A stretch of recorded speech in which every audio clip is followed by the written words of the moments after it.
Fala aí, galera! Bora lá para mais uma pré-aula, né? Um aquecimento, né? Esse aqui é o spoiler da aula, né? Vamos chamar isso aqui de spoiler da aula.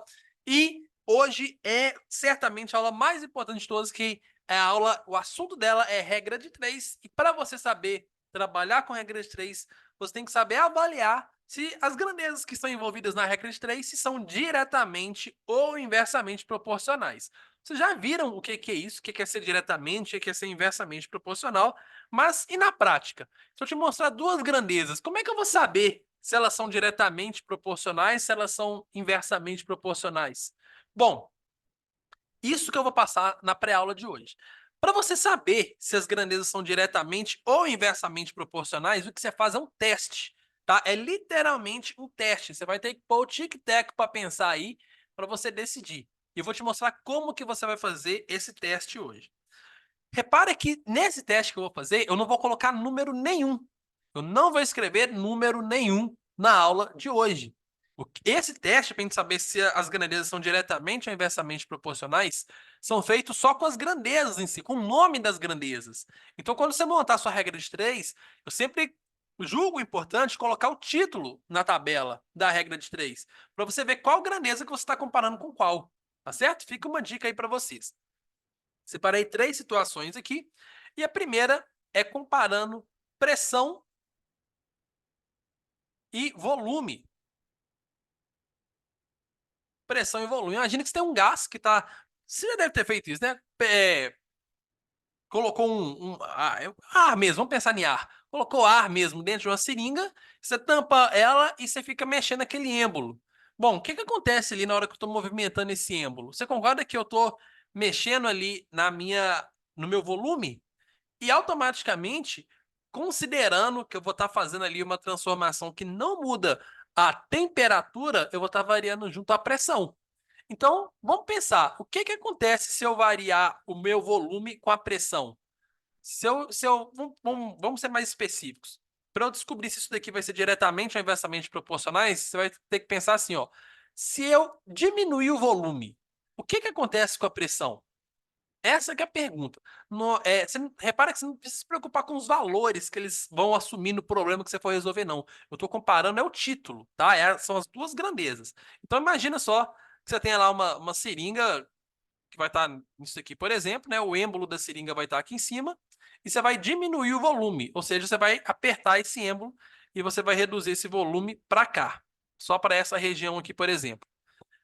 Você concorda que seu volume diminuiu? Você acha que a pressão ali dentro, o que aconteceu com ela? Aumenta ou diminui? A pressão aumenta, né? Você consegue até sentir isso na hora que você está segurando ali. Então, repara que na hora que você diminui o volume, a sua pressão aumentou. Então, se uma diminui e a outra aumenta, isso acontece na mesma proporção, a gente conclui que essas grandezas são inversamente proporcionais.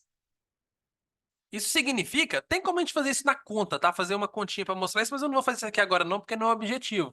Mas se seu volume, você reduz ele à metade, a sua pressão dobra, considerando ser uma transformação isotérmica, tá? Com a mesma temperatura, beleza? Bom, para a gente ser mais rigoroso com isso, não basta só um aumentar ou diminuir, você tem que verificar a seguinte situação. Se meu volume foi para metade, a minha pressão dobrou? Se eu levar meu volume a terça parte, a minha pressão triplica? Esse raciocínio você vai ter que fazer. Eu não vou dar detalhes nisso daqui, nesse exemplo aqui, porque não é meu objetivo aqui colocar conta nisso. Mas nos próximos exemplos a gente vai conseguir ter uma noção um pouco mais real sobre esse teste. Tá bom? Então, qual que é a pergunta-chave que você tem que fazer para decidir isso? Se eu aumentar uma grandeza, o que acontece com a outra? Essa que é a pergunta-chave. Ou então, ao contrário, se eu diminuir uma grandeza, o que acontece com a outra? É isso que você tem que fazer para decidir se elas vão ser diretamente ou inversamente proporcionais. Olha só esse outro exemplo aqui que eu separei, que é velocidade e tempo.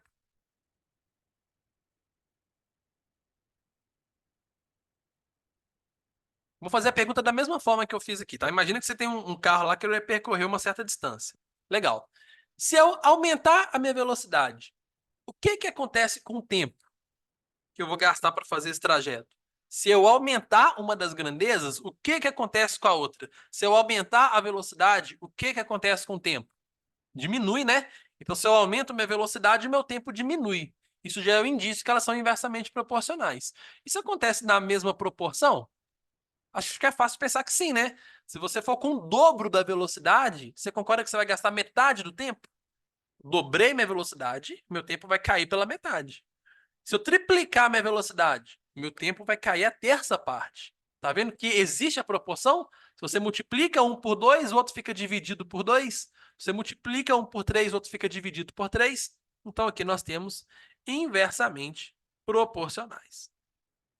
E a outra que eu separei foi até parecida, mas foi com a distância e tempo. O que você acha que acontece? Vamos fazer o mesmo teste. Se eu aumentar uma grandeza, o que acontece com a outra? Se você for aumentar a distância que você vai percorrer, o que acontece com o tempo? Considerando todo o restante constante, tá? Mesma velocidade. Se você aumenta a distância, o que acontece com o tempo? Uai, se eu vou percorrer uma distância maior, eu vou gastar mais tempo para percorrer. Concorda comigo? Então, se eu aumento uma, a outra também está aumentando. Então, em princípio, é diretamente proporcionais. Se acontece na mesma proporção, se você dobrar a distância, você vai dobrar o tempo? Vai, pensa. Se eu percorrer o dobro da distância, eu vou gastar o dobro do tempo. Se eu triplicar minha distância, eu vou triplicar meu tempo? Vai, se eu for percorrer o triplo da distância, eu vou gastar o triplo do tempo. Então, repara que o que acontece com uma acontece com a outra, da mesma maneira. Então, essas aqui, elas são diretamente proporcionais. Então, quando vocês forem resolver as questões envolvendo regra de 3, esqueça os números que vocês colocam na tabelinha lá. Não é assim que você compara. Porque senão você vai olhar para o número e fala assim, ah, mas esse número aqui está aumentando. Não interessa. O que você tem que saber é o impacto de uma grandeza na outra. Tá certo? E da maneira que eu falei para vocês. Lembrando qual que é a pergunta-chave? Se eu aumentar tananã, o que acontece com a outra tananã? Essa que é a pergunta. Beijo para vocês, uma ótima aula. Até mais!